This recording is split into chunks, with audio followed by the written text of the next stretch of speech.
gypsy woman told my mother before I was born, you got a boy child's coming, wanna be a son of a gun. You're gonna make pretty women's jump and shout, and then the world wanna know what this all about. But you know I'm here. Everybody knows I'm here.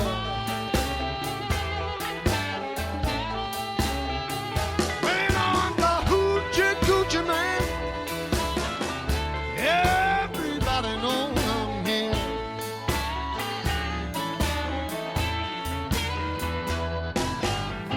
I got the black cat bone, I got a mojo too.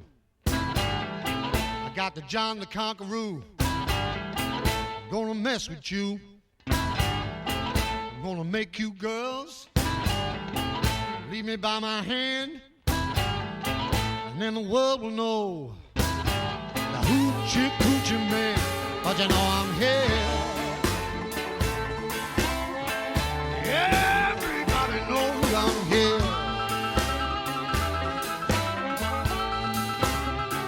Playing on the hoochie coochie man. Everybody knows I'm here.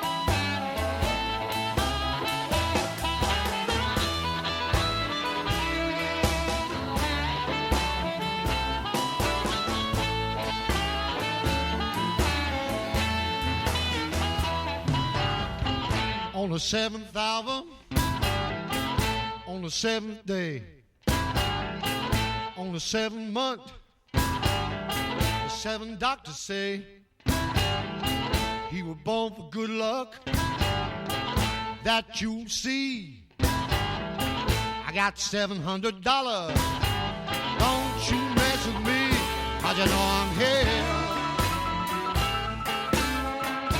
Everybody knows I'm here.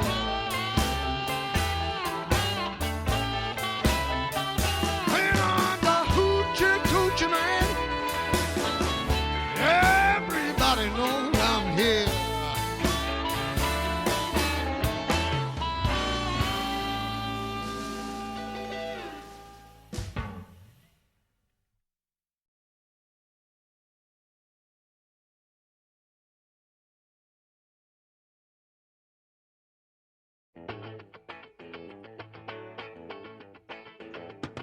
Son.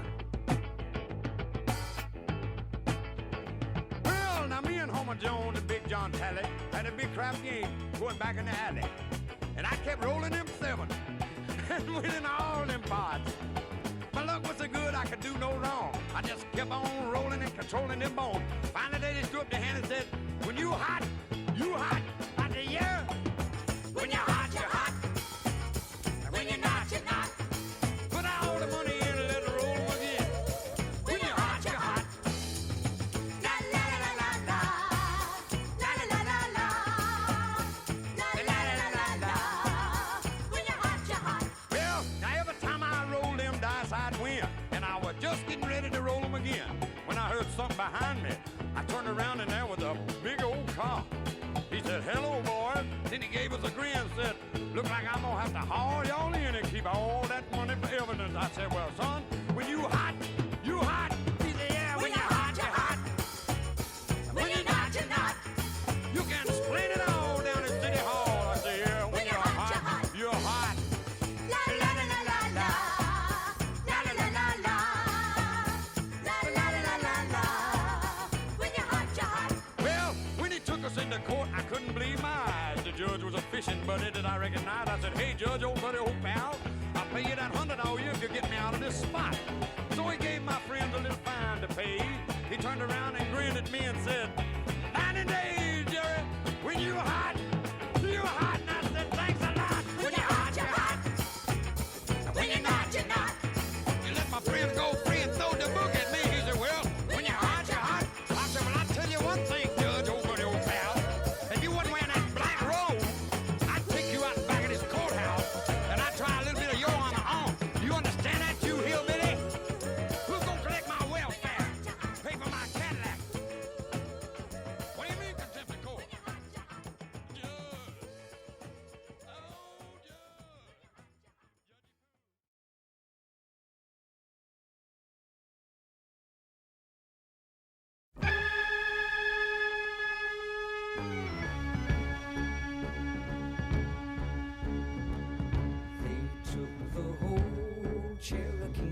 nation. Put us on this reservation. Took away our ways of life. The tomahawk and the Bowie knife. Took away our native tongue and taught their English to our young.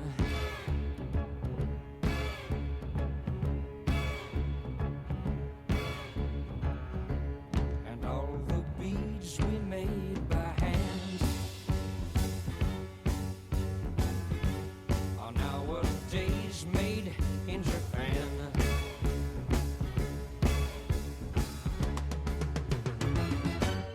Cherokee people, Cherokee tribe, so proud you live, so proud you die.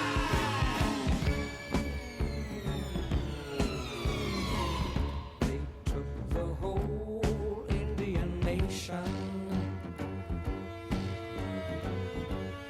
locked us on this reservation. I wear a shirt and tie,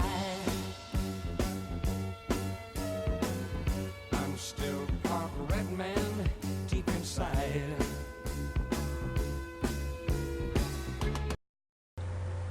Good evening, everybody, and welcome to the Uski and Herbie Show here on HerbFM Sports Radio. I'm Chris Heidel, and I'm Herbie, and Ewan McCreef is Uski, and we're talking Week 6 of the college football season in the ACC and the CAA, and tonight we got right first up is Jonathan Alexander. He writes for the Observer down there in Raleigh, Raleigh, Durham. He covers the North Carolina Tar Heels as a beat writer for the paper in the Triangle. So, Jonathan, thanks for joining us.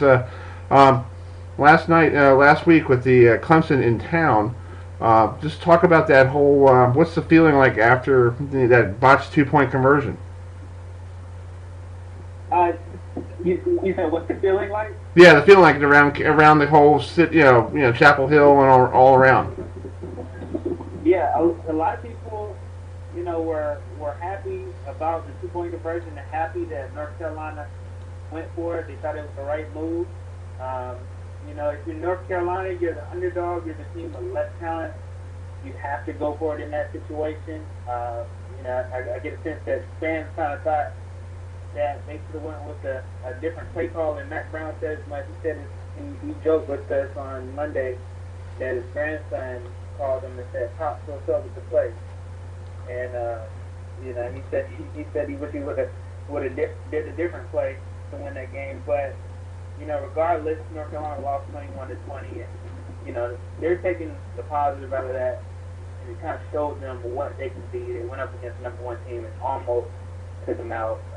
They think that shows them what they can be. So it's a positive move and shows that they're heading in the right direction. Jonathan, this is Ewan McCree. Thanks again so much for joining us. I have some Tar Heel friends that are just so excited that, this Mac Brown stack, the Sam Howell recruit, how things are shaking out, and of course the almost upset on Saturday. But, it's easy to get up for a game like Clemson. And, the defending national champions, kind of the Goliaths coming into town. How do you think that Mac Brown's going to handle this week to prevent a letdown against the Georgia Tech team who, quite frankly, is in a rebuilding phase? Yeah, he's really harping on that. He's really stressing the importance of this game because, just like you said, it's easy to get up for a great team. You want to defeat them, and then you got a team that hasn't had success, and it's hard to conjure up that same energy. We talked to Max Brown today, and he said he just really liked how the energy from his team in practice, and he was trying to preach to them that they have to play the same way every game. And I think this Saturday's game will be that test to see if they can be consistent. Because if they do play the same way that they played against Clemson, then they can be a really good team, and they could possibly even win this Coastal Division. Coastal Division is wide open right now. But they do have to focus, and they do have to practice hard to be able to do that. They don't have the depth to just dominate teams and beat teams on the off day. That's true. We're here with Jonathan Alexander, who writes for the Observer there in North Carolina. He's the beat writer for the Tar Heels. Jonathan, you just mentioning about the Coastal Division. That Coastal Division right now in the clubhouse is Virginia. Can North Carolina, compete against Virginia to knock Virginia off and probably go back to Charlotte for another rematch? Yeah, they're looking on that schedule. If North Carolina can get through Virginia and win the remaining of this Coastal Division games, then it would indeed have the potential to be Coastal Division champs, because it would have beaten Duke as well. I think those 4 teams battle, they still have a shot. Duke, Carolina, Pitt, and Virginia. Pitt being the favorite, but I think North Carolina showed against Clemson that they can beat any of these teams. Yeah, Jonathan, I wanted to ask you, Herbie kind of asked you earlier about the field along, Chapel Hill, and, I got to tell you, I'm really excited about the direction this team is going. Tell me, what are your impressions of Sam Howell and his performance thus far this season? I think Sam has surpassed a lot of expectations. A lot of people really didn't know what to expect from him. He's a kind of even-keeled guy. He's not super excited, mild-mannered, good kid. I talked to his, before his first game, I talked to his high school coaches and his parents. They seem to be the only ones who know that Sam Howell was built for his moment. Sam played all 4 years on varsity, started from his first year, and he threw 3,500 yards playing in 3A competition down there in Monroe or Indian Trail, but playing it against Charlotte competition. So he's been tested, and he's been proven that he's been in this situation his whole career. He's not afraid of the moment. I think the one thing North Carolina was missing in 2018 was a quarterback, somebody who could throw the ball deep downfield when they needed it. You know how North Carolina's offense was predicated, and they didn't have that. And now they have Sam. I think Sam was really the missing piece to what North Carolina needed to win a lot of those close games. And I think his future is bright. Mm-hmm. Well, Jonathan, did you talk about your story with the running back Williams? You had a nice teacher down there in North Carolina about him. He almost gave up football. Let's talk about the kid, and how did he get himself convinced back playing football for the Tar Heels? Yeah, so Javonte Williams from Wallace, North Carolina. Wallace was a small town, 3,000 people. So he played for Wallace Rose Hill High School, which not too many people know about. They've won state championships, but they don't get as much exposure down there. And Javonte's coach, Javonte played linebacker his whole life until his senior year of high school. But at linebacker, he wasn't getting recruited by any of the big football programs. So his high school coach, his new high school coach, senior year, decided to have him switch positions because at 5'10", you can play running back at a big Division I program. So he switched for his senior year, and he had a great year. He had about 200 rushing yard games, but he still wasn't getting the schools that he wanted to. And Javonte always wanted to go to North Carolina ever since he was a kid. So when he wasn't getting those calls, he considered going to North Carolina as a student. But his mom told him to keep playing and to hold on, that something would come. And then on the final game of his high school career, in the state championship game, he had one of the best games of his life, 200-something yards, ran a 76-yarder on the first play of the game, touchdown. This state championship game happened to be at Kenan Stadium, and Larry Fedora was there. Then Coach Larry Fedora was there, saw him, offered him a scholarship that day, and the rest is history. Javonte Williams is now, as a sophomore, starting running back after being a fourth string his freshman year. So he's come a long way to get to this point. Wow. Well, folks, you can find our good friend Jonathan Alexander on Twitter. If you want to go to his Twitter account and follow all his beat writing with the Tar Heels, you can find him at Jonathan M. Alexander at Jonathan M. Alexander on Twitter. And Jonathan, thanks so much, and have safe travels to Atlanta this weekend for the game. Thank you. Thank you for having me on. All right, folks. That is Alexander. Jonathan Alexander from the Observer. We'll be right back here on HerbFM Sports Radio on Uski and Herbie with it's ladies' night. We got Aaron Summers going to join us at 8:15 right here on HerbFM Sports Radio. We'll be right back.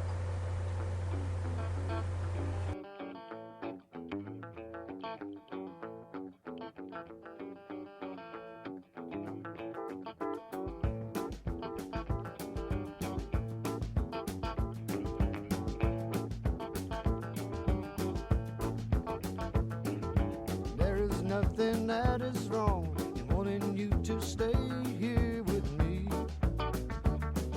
I know you've got somewhere to go, but won't you make yourself at home and stay with me? And don't you ever leave. Lay down, Sally, and rest here in my arms. Don't you think you want someone to talk to? Lay down, Sally, so soon. I've been trying all night long just to talk to you.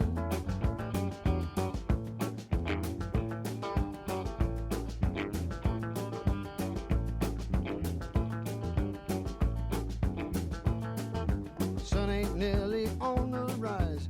We still got the moon and stars above. Underneath the velvet skies, love is all that matters. Won't you stay with me? Don't you ever leave. Lay down, Sally, and rest here in my arms. Don't you think you want someone to talk to? Lay down, Sally, and no need to leave so soon.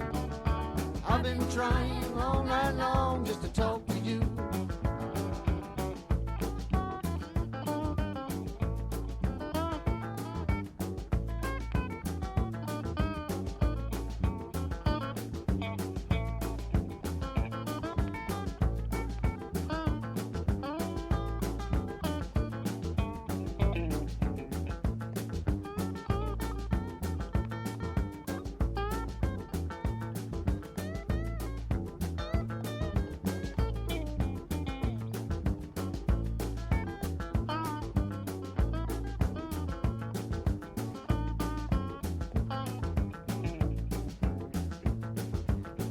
See the morning light color in your face so dreamily. So don't you go and say goodbye. You can lay your worries down and stay with me. Don't you ever leave. Lay down, Sally, and rest here in my arms. Don't you think you want someone to talk to? Lay down, Sally, so soon. I've been trying. All right, folks, welcome back to Uski and Herbie Show. I'm Chris Heidel, that's Herbie, and Ewan McCreath is Uski. He's down in our Charlotte office down there. So, Ewan, just talk about this week's shorts. Not a big schedule of ACC games. You know, you got Virginia Tech and Miami. I think that's the only big game in town. Yeah, I mean, it's kind of a complete 360 from last week where we had, obviously, the North Carolina Clemson game tip the boat, but, you know, Wake Forest and BC was a really entertaining back-and-forth ball game. I think as we get further into league play, we can expect some more really good, tight games. And who knows, they might also involve Clemson again. Yeah. Well, that's a good thing about being in the other division. You can actually face the same team probably in the championship game. You know, so it's pretty cool. Because we were just talking about Virginia Tech and Miami, but we just touched base about North Carolina and Georgia Tech. Well, there is one game that we're going to talk about later. Pitt taking on Duke. Pitt stumbling into Durham after barely beating the Blue Hens of Delaware. last Saturday, and then I feel like I think that game might be a Duke will finally get their first win against Pitt in the first. They've been losing them for the last 4 years. Yeah, we'll see what happens. But hey, that's why they play the games, right? That's true. That's why they play the games. So, folks, we're waiting for our good friend Erin Summers. She's a sports reporter for ESPN, and also she covers a lot of the teams in the triangle. And it was with North Carolina State, and also Duke. So we'll ask all three of those things to her. You can visit her on Twitter at Erin E. Summers, and you can see what she does. She does a lot of games down there in North Carolina, so it's pretty good. She's a busy person. She even does summer baseball down there too. And so she's busy. Yeah, she has an extensive repertoire, very impressive. So I'm looking forward to talking to her about what's coming up, and of course. NC State is playing next week. They have a bye this week, but it's kind of a little bit of an up and down start for the Wolfpack in Raleigh. Yeah, well, they did pretty good against East Carolina and Western Carolina. They took care of the Carolinas, and then they stumbled a little bit in West Virginia against the Mountaineers, and then they rebounded against Ball State. And then last week. They were. I think they were completely surprised by what type of Seminole team they saw down in Tallahassee. Well, I don't think they were the only ones. I mean, Florida State looked like a team with some purpose, and especially in the second half, where they really shut down that Wolfpack offense. But Matthew McKay's young. He's coming into his own. He's shown some really good leadership signs. He's got a good arm. So that's another thing I'm going to ask Erin about what her impressions were of this kid, really from a university that's come out with some very good NFL quarterbacks. Exactly. Well, we're waiting for Erin to give us a call here on the HerbFM Sports Radio. If you want to join us, if you have a question to talk to us about anything we say here on Uski and Herbie, you can always give us a call. The phone number is 605-313-5381, and the special code is pound key 578/627. So we're going to wait for her. So we're going to take a break, Ewan, and we're going to wait for her to call in. So we'll be right back here on Uski and Herbie.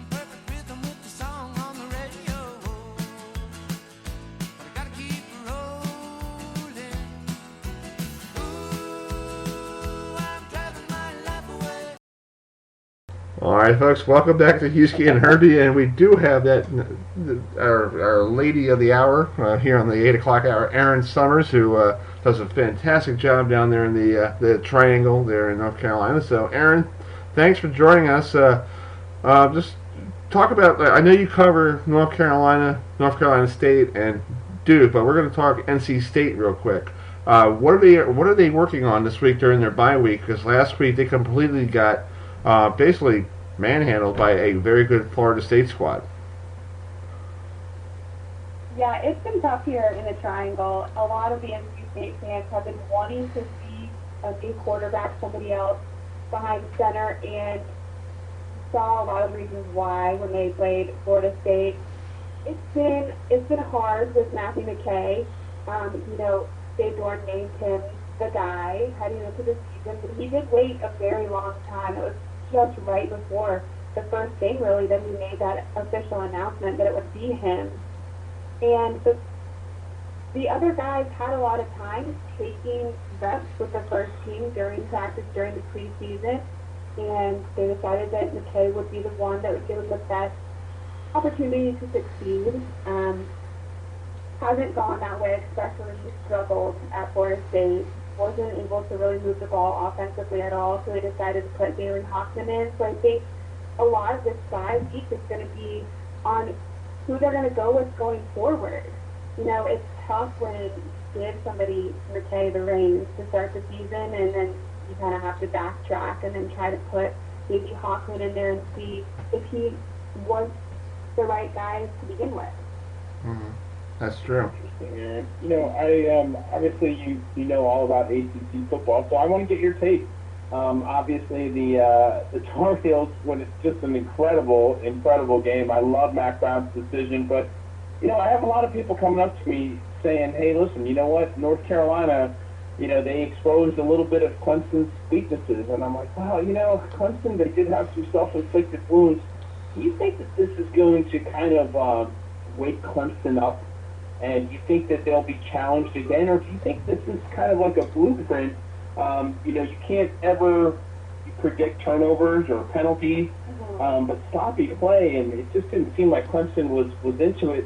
Do you think they'll be challenged again like this before maybe the ACC championship game?"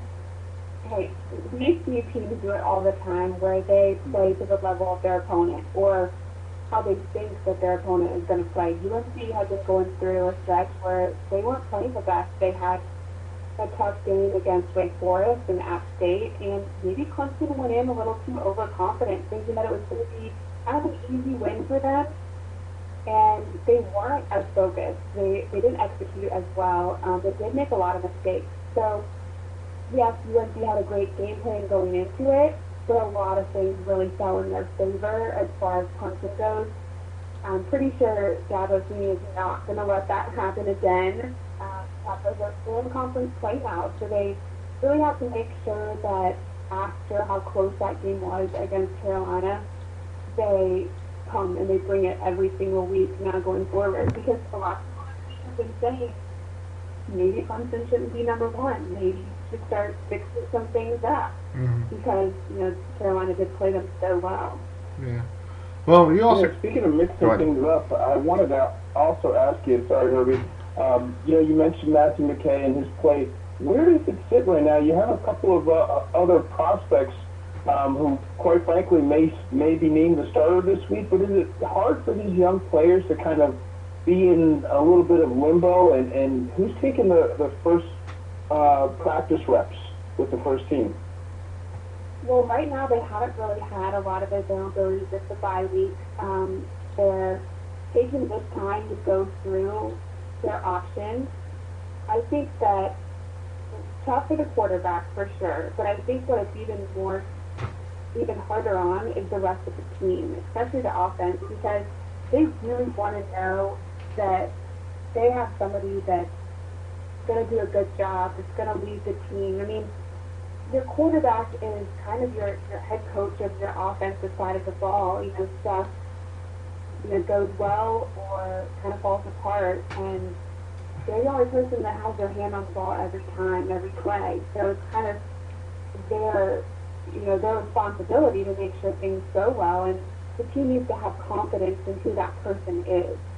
And right now, I think there is a lot of doubt as far as capabilities of McKay, and we saw that last week, and I think they're going to really use these games and this break that they had to try to figure that out and try to instill some confidence in the rest of the team as well. Mm-hmm. Well, folks, thanks for listening to Uski and Herbie. We got Erin Summers with us. She's the reporter for ESPN, also the ACC Network Extra, and she covers also North Carolina and North Carolina State and Duke. Let's talk about Duke. Duke just went into Virginia Tech last Friday and basically manhandled the Hokies, and now October is down. The calendar switches over to October. They're going to play a Pittsburgh squad that they haven't beat since 2014, since some guy named Thomas Sirk was the quarterback. So what does Duke got to do this weekend, knowing they have two home games, one against Pitt and one against Georgia Tech next Saturday? Duke, we spoke to earlier, they have to make sure that they go in and they execute, they take care of the football, and they really have to be able to establish their run game. Pitt has a really good defense. They're playing really well right now. They're a very physical team. Their defense has 24 sacks on the season, and that's incredible. So offensively, the offensive line has to play really well for Duke in order for them to be able to establish what they want to do with their game. And it's going to be interesting. Right now, Pitt is the underdog. They're a 7-point underdog, and you go take it to Vegas, and a lot of people are liking Duke because they haven't put in a lot of points on the board because they had such a good game last week. But they have had a couple times where they've shown maybe they're not as great as they have been in the past.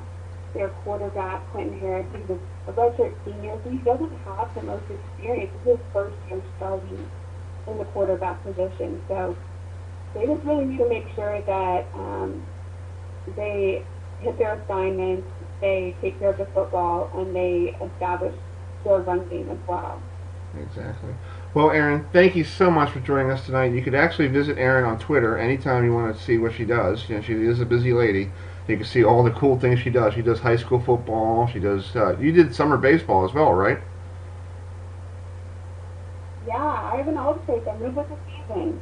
So yeah, go on. I love it. Yeah, now it's football season and it's about to basketball. It's crazy. I know. Well, So cool, Eric. well, Erin, you can follow Erin on Twitter. Her hashtag is at Erin, capital S Summers, and you can see what she does. So, Erin, thanks for joining us, and enjoy the rest of your week, and hopefully you can take a day off and relax and have a day for yourself. Thanks, guys, for being on. All right. Thanks, Eric. All right, folks, that was Erin Summers. We'll be right back. We'll talk about Virginia Tech Hokie football right here on Uski and Herbie. We'll be right back. 1, 2, 1, 2, 3,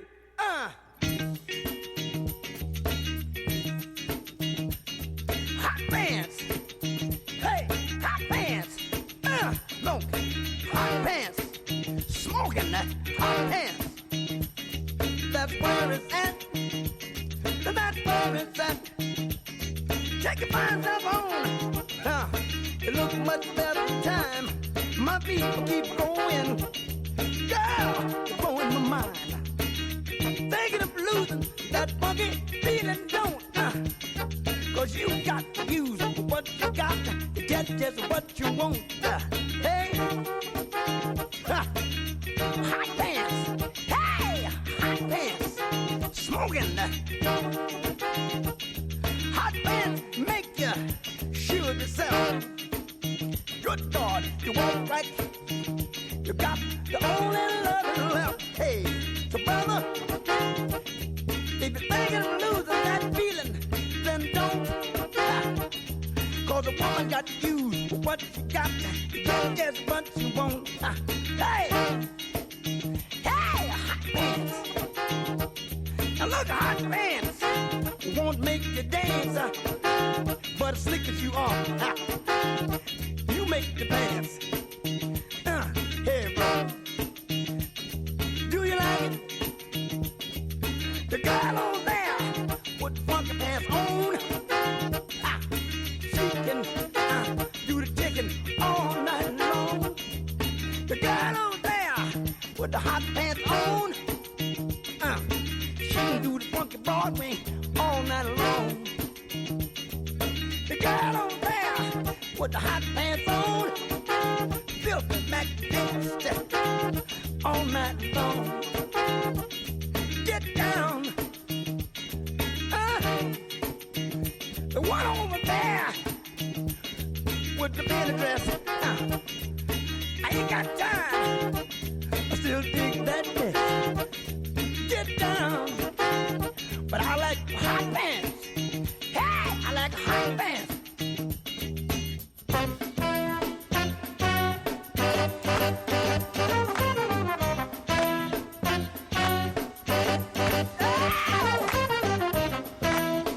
Bring on. One more. Hit me.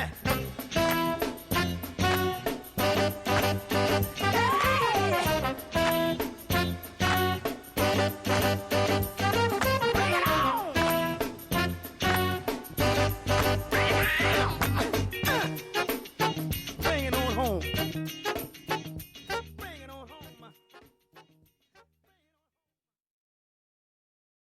Perfect. All right, folks, welcome back to Uski and Herbie Show here on a Wednesday night, 8:28 in the evening. If you're not sitting in front of your TV watching the wild card playoff, thank you very much for doing that. We have Mike Nikolic with us, who writes for the Roanoke Times, who covers the Virginia Tech Hokies, and the Hokies are spiraling out of control there, Mike. Last week, tough loss at home against Duke when they were honoring the 1999 Sugar Bowl, recipients who went to play against Florida State. So, what's the mood like there in Blacksburg? pretty dark. Fans are really struggling to come to terms with what they saw. I mean, that was the worst loss in 40 plus years at home at Lane Stadium, and for a team that prides itself on the atmosphere there, and really like what they built. That was not like you said. Wanted to have a celebratory atmosphere with the '99 team there, and Michael Vick in the house, and that was as far from that as you can get. Yeah, Mike, I got to tell you, I have a couple of Hokie fans, and they're like, it's not a question of if, it's a question of when. Is there still time for Justin Fuente to turn this thing around? Yeah, I mean, the buyout numbers that he has are pretty high. I mean, it's still, over $10 million even next year, so it'd be hard for them unless he kind of loses the room or the bottom completely falls out for, I think, a change to be made that quickly. But I mean, there's still a lot of season to be left. So I mean, these embarrassing losses start adding up. I mean, we'll know in 8 weeks what direction they're kind of going in. But right now, certainly after that one, fans are very frustrated, understandably so. This is a team that's 1-6 in the ACC in their last 7 games, lost 4 of those by 20-plus points, and given up 30 points in all those games. So nothing really good to kind of cheer about right now in terms of where they're at in a weak Coastal Division. Yeah. Well, what's Bud Foster talking about the defense? I know Bud Foster has been a stigma of that defense, running that defense for a very long time down there in Blacksburg, where even with Frank Beamer. What is he saying about his defense? I know he takes pride in his defense, and I know he works very hard to get those guys to work hard. And what is he saying about his defense this evening? Yeah, he was, obviously not happy with the way they performed. But what bothered him was that, they just they've seen everything they're going to see. They're not young anymore. This is a group that had that kind of built-in excuse last year, and that doesn't really track right now. They've got guys. Most guys are kind of in their second year starting, and a lot of the plays that they got beat on Friday night against Duke were things that they should have been able to make adjustments and kind of stop.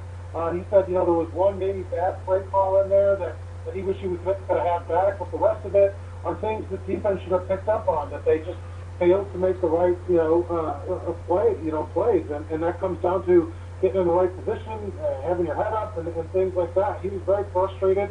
Wants to see a team that has, I think, more intensity on a daily basis in practice on the defensive side of the ball. It kind of everything's a mess, and it didn't like the way they responded, especially, obviously the offense didn't put them in a good spot with that turnover at the 16-yard line. But the team can't just quit after that. They can't just get so deflated. There was a lot of football left to be played, especially if they played a very good first quarter. He was very disappointed in that, especially. Yeah. Well, we're here with Michael Ningelchek, who writes for the Virginia Tech Football, for Roanoke Times. So, Michael, they're taking on the Canes, and I know I have a brother who's a big Miami Hurricane fan since he was 3 years old. Miami won the last 2 games, but Miami's coming in with, I heard reports that they're working on the offensive line to make that better for their quarterback. What do you think about this game going down to Miami? Is the weather going to be okay for people from Virginia Tech? Because when they get down to Miami, it's going to be hot and humid. Yeah, and it's interesting. Miami's weakness right now, like you said, that offensive line. I think I saw a stat that they're allowing pressures on 40% of their dropbacks. And I don't know that Virginia Tech has the defensive line to really take advantage of that. They are very undersized up front, don't have kind of a dominant pass rusher in any way, shape, or form. Finally got Taiwan Gabbert back last week. He missed most of the season after suffering an injury on the second series against Boston College in the opener. He's probably their most effective pass rusher. But he's back he should be back in better shape this week, but still kind of dealing with a collarbone injury. But that's kind of Miami's weakness, and that's not Virginia Tech's strength. So that'll be something to watch. And obviously, Virginia Tech has tried to establish the run, and Miami, that's kind of their strength, their defense stopping the run. And I don't know that that's going to, they're going to be able to get that off the ground this week. They haven't shown anything. They're not, their offense, Coach Fuente said it simply, they don't have an identity right now, and I don't know what they're going to do on Saturday against a team that can easily stop the run, but Virginia Tech can't throw the ball right now at all. Yeah. Well, Michael, thank you so much for joining us. Real quick, folks, a little tidbit. The last time Virginia Tech beat Miami was 2013 on a Saturday down there in Miami Gardens, and I know my brother's not listening because I don't want to hear that from him tonight on the phone. So anyway, well, Mike, safe trip to Miami. Hopefully the weather's nice, and we'll talk to you down the road. All right, thanks, guys. Appreciate it. All right, folks. That was Michael Nikolek, who writes for the Roanoke Times. We'll be right back with our good friend Chris Anderson from the HerbFM Spiders Radio Network. We'll talk some CAA football in 2 minutes right here on Uski and Herbie.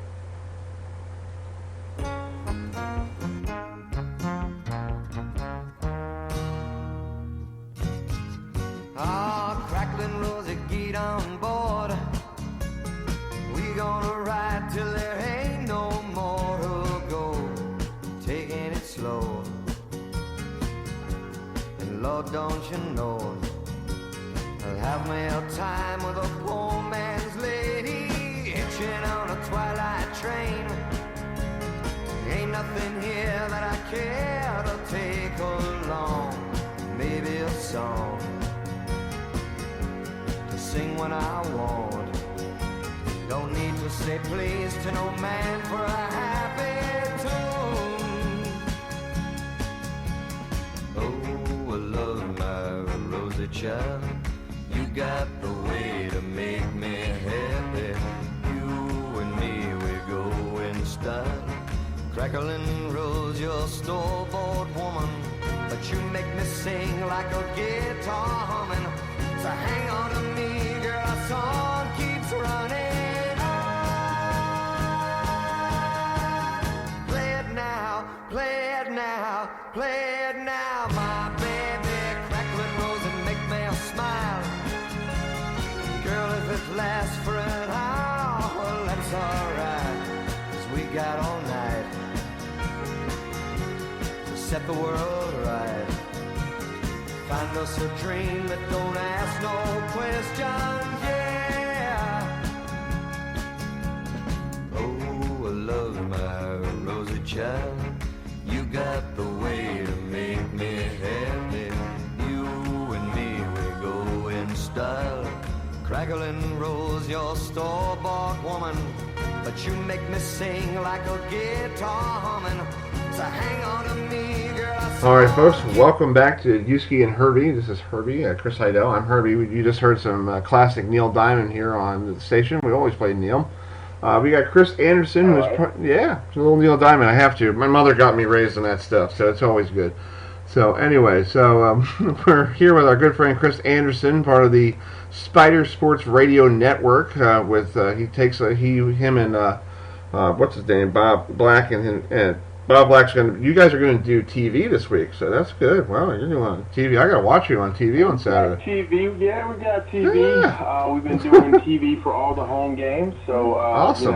Awesome. My wife says I have a face for radio, so we rely on Bob Black's good look. Exactly. Bob carries the program. So anyway, talk about this game coming up against Albany. Last week you guys played Fordham and lost to Fordham up in New York City, 23-16. Now you're at home. You got an Albany team that you guys played last year. So just talk about what you see in this game that might help turn this season around, because you guys are on a 3-game losing streak. Yeah, 3-game losing streak. I can tell you, we definitely didn't come into this season seeing this. I think ideally, 3-1 would have been great with the loss to Boston College, and I think if you asked at the beginning of the year, we've been very happy with that.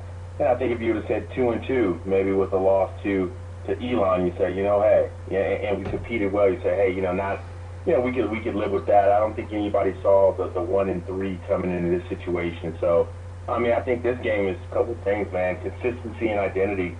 I think you see flashes of greatness, and then you see flashes where we just don't look like a very good team at this point. So I think the coaching staff is just looking for attention to detail and some level of consistency. And then just finding identity, man. Just, we've kind of rotated quarterback, so we're looking for, somebody to kind of take the reins and lead the team and not just get yardage but get points. So it's a good Albany team. It's been really, really competitive games the last few years. When Richmond and Albany get together, we're going to put some points on the board. I feel pretty confident about that, and it'll go down to the wire. So glad to have it at home and just ready to have at it. Well, I was looking at the schedule for the whole week. The team's practicing in the morning. I think I heard Coach Russ last week on the teleconference call, because I guess everybody has class in the evening. Have you seen it? Are they awake at 7:45 in the morning? Because I know I'm not awake at 7:45 in the morning going to work. I want to go back to bed. I have some flexibility in my schedule with my job, so I've actually caught a couple of the morning practices. Mm-hmm. A lot of the players, at least the players that we've interviewed, speak highly about the switch, because, Richmond is a highly academic school. A lot of guys are taking, various sciences, so you have labs that come with that. That means evening labs. So there would be days where we wouldn't have the whole team. A couple guys miss this practice. A couple guys are going to come into this practice, but they'll be a little late. And it just made sense. Coach Houston kind of got on the road, looked at what some other programs were doing, and said, there's some successful programs out there that are doing the morning practice thing, and it's working. So, he felt good about it. The team, for the most part, the guys spoke highly about it. It's going. I don't think that's the source of our problems right now. Mm-hmm. But, what can you do? Yeah.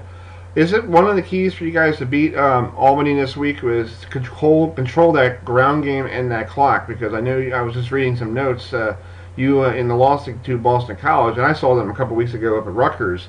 They have a good running back in A.J. Dillon and another guy. You kept them off the field. That's a win for you guys. Yeah, that was a tough game, and Boston College, they kind of had. There is a remedy for FBS team going into FCS team, and I think they had it figured out. Some great former FCS coaches on that staff, so they kind of did a tempo offense where, literally they were just, as soon as the guy was tackled, they were up on the line ready to run the next play. We couldn't get substitutions in, and I thought our guys fought hard, particularly our front four on that defensive line played a great game, but it was tough. You could definitely see it as we got into that fourth quarter, we were worn down. But this week, offensively, again, I just think we've managed to get the running game going in a few games. We've had the passing game going here for a quarter there or two. I just think, again, it's consistency, and we got to put points on the board. I think at the end of the day, you look at the stats, we've had the same amount of yardage, even at BC. They didn't outgain us that much, but the difference is they got down in the red zone, they put points on the board, we didn't. So we got to close the deal, we got to go put points on the board. And that's the name of the game, man. The scoreboard wins the game. Exactly. Well, just talk about you being on television. I know your wife said you look more for radio. So do you enjoy TV? What's the difference between doing TV and radio? I know in radio you can just roll in an hour before game time and go, "I'm ready, Bob. I'm good to go." Or what do you do differently for a TV segment? Actually, I prefer TV, man. So the deal is. With radio, we do a half-hour pregame, and then postgame, we do kind of a half-hour postgame. So you're talking about an extra hour there, right? I think also, with TV, it's like we come in and we can kind of record that beginning section that you see before the game starts live. we record that maybe an hour and a half in advance. We're walking around eating hot dogs after that, cracking jokes.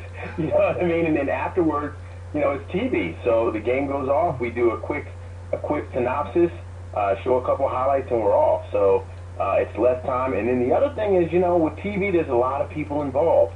So you've got a guy in your ear saying, hey, if there's a fumble, hey, looks like 52 got it. And he's whispering in your ear. And you're like, you look like a genius on TV. Oh, let's see, there's a fumble. Looks like the Spiders have it. It's going to be number 52. And his name is... He's got somebody saying that in your ear. On the radio, look, we're just roughing it off, Herb. We're just doing the best we can do. For radio. We don't have all that help, all that assistance. So, no, TV is definitely, it makes us look better, way better than we are. And they have to see your face, and you got to look ready to go, like Ric Flair, all the good stuff going on, rolling in. I will say that. Now that one you got me on. With TV, we got to go shirt and tie. Right. We got to look like we're ready for business. I always have my sneakers on with my suit.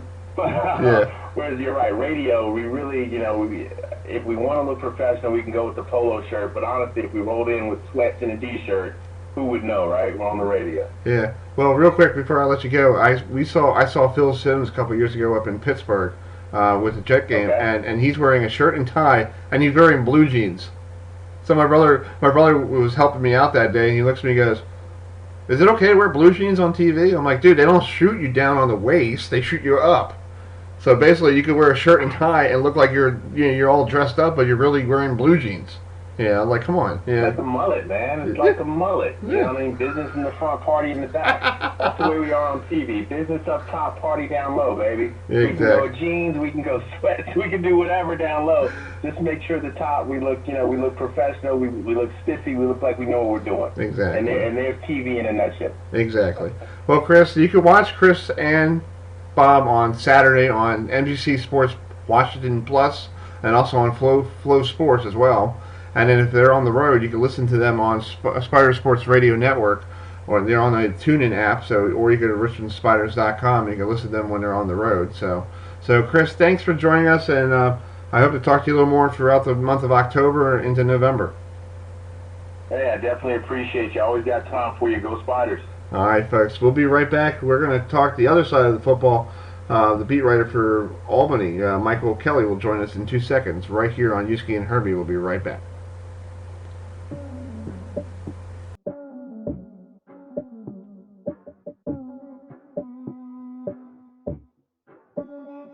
Said she tired, little money, need a big boy. Pull up 20-inch blades like I'm Lil Troy. Now it's everybody flocking, need a decoy. Shorty mixing up the vodka with the liquor.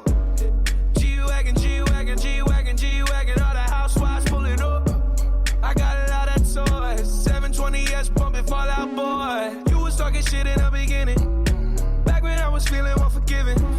I know I pissed you off to see me winning. See the igloo in my mouth and I be grinning. 100 bands in my pocket, it's on me. 100 deep when I roll like the army. Get more bottles, these bottles are lonely. It's a moment when I show up, God, I'm saying wow.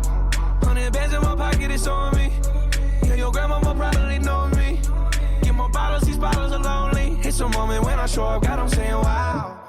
Everywhere I go, catch me on the block like a Mutombo. All right, folks, welcome back to the Uski and Herbie Show here on HerbFM Sports Radio. I'm Chris Heidel, that's Herbie, and Uski is on his union, so he's eating lunch right now, or dinner, so that's Uski. He'll join us at 9 o'clock with Rob Sanders, but right now we got Michael Kelly, who writes for the Daily Gazette up there in Albany, New York.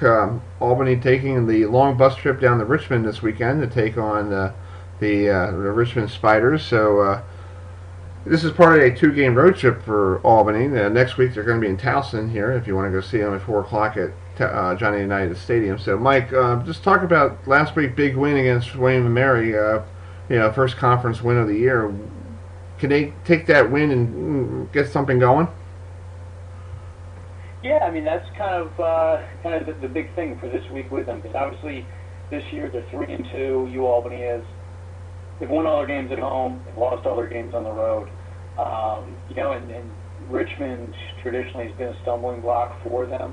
And so this becomes kind of with Albany, we always joke up here, every game's a must-win for them with the way it's gone the last few years. But, against kind of a Richmond team that's struggled so far this season, it's even more so kind of a must-win for Albany to try to get a road win finally. Yeah. Well, you got a kid from the Maryland area, Mo Ford, who is your running back. He's tearing it up right now. It wasn't like having him. He's like, what, a junior? Because I met him a couple of years ago when he was a sophomore at Morgan State. Yeah, he's in his junior year, and he's really played. I mean, he played as a true freshman. That was the year up here that the E.B. Token Hanks had the knee issues. So Mofar actually that year got, a lot of time he was pretty much the full-time starter. And he's just kind of continued to progress, and this year especially a real breakout year for him. Another 100-yard game last week. Just a real tough, runner, especially up the middle through the tackles. He's a tough guy to bring down, and New Albany's been going for it a lot this year on fourth downs, and he's a big reason why for that is, they feel if they're, in short yard situations, he's kind of a guaranteed 2 or 3 yards. Well, let's talk about Craig Cuso. I've been working on his last name every year because at the CAA Media Day, I've been butchering that last name, and every year I'm working on it because I know one time I had him on the show. I don't think he hasn't been back since I butchered his last name like years ago, so I want to get him back on. So I may have to give him a call. Just talk about him. He's been there for a good, he just signed a 5-year contract in this past February. So I guess that the college wants him to stick around. Yeah, he signed the 5-year extension last year, like you said. And I forget how. I think that maybe takes him through 2023. Or so, give or take a year. And this is year 6 for him here, and through the first few years of his tenure, there was pretty steady progress made, and then obviously the last 2 years, really didn't go to plan. So this is a big year personally for him, which is another reason why this is a big game, for this program this week, because if they win this week, they go to 4-2. If they lose, they fall back to 3-3, and it's kind of the same old, not winning on the road. So both for the, kind of the team's sake for this year and for his sake kind of long term, this is a huge game for them down at Richmond. Yeah, I think any game in the CAA is a big game because you got Towson last week who played. I think they played the Gators pretty well. I mean, I just think they kind of they turned the ball over 4 times. So against a good defense, you can't really do that against the Gator squad. And I just feel like Delaware last week, they almost beat Pitt, and Pitt was struggling with the backup quarterback, and I was up in Pittsburgh for that game. So this league is really good. Yeah, it's an interesting league this year, too, just with the way they had, I feel like when we talk about CAA a lot, we talk a lot about defenses. And this year, there's so many, prolific offenses, regularly scoring 30 to 40 points per game. So the league has, a little bit of a different feel to it as well this year, besides being, as competitive as always. Mm-hmm. Yeah, exactly. Well, Mike, thanks for coming on tonight. I know you're a busy guy, and I hope are you making the trip down to Richmond this weekend? I won't be, so I'll be following along from far. That's good. You can watch NBC Sports. I think it's NBC Washington Plus is the game. You can, if you have it in the area, or Flow Sports, and you can watch that as well. Right. Yeah, I think we have Flow up here. Flow Sports is what I'll be, or that's what I'll be watching online. So. Well, real quick about that, what do you think about Flow Sports taking over all the games? It seems like they're trying to get all this. Flow Sports been doing bowling as well, so it seems like they're trying to get all these sports to be online. Yeah, so actually this weekend would be the first time that I get to watch it because I've been at the games to this point. So I don't really have any, kind of thoughts on kind of the production value or anything like that to this point. But I'm interested to see what it looks like from, kind of a fan perspective, I guess, this weekend. That's cool. Well, Mike, thanks so much for joining us, and have a great evening, and we'll talk to you a little more throughout the rest of the football season. All right, thanks a lot. Thanks for having me. All right, folks. We'll be right back here on Uski and Herbie at the top of the hour at 9 o'clock. We got Rob Sanders, and then Ken Sakura from the Atlanta Constitutional will join us at 9:15. We'll be right back here in a couple minutes.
Alright folks, welcome back to Uski and Herbie here on HerbFM Sports Radio. We'll give you the schedule coming up here at 9 o'clock. Starting at 9 o'clock in 4 minutes, we got Rob Sanders, the voice of Fox Sports 1400 down in South Carolina. We'll join him. We'll talk some Clemson football with him. Then Ken Sakura from the Atlanta Journal-Constitution will join us at 9:15. Our good friend Jerry Pola from the Pittsburgh Tribune will talk Pitt Panther football. And then we'll get back to Ladies' Night here on HerbFM Sports Radio with Abby Labar. We'll join her at 9:35, and then Rebecca Florentino will join us at 9:45.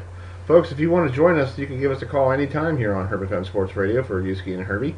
The phone number is 605-313-5381. The code is pound sign 578/627. That's the if you want to join us. Let's give you the number again here on HerbFM Sports Radio for Uski and Herbie.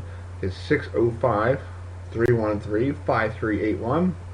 Special code 578/627.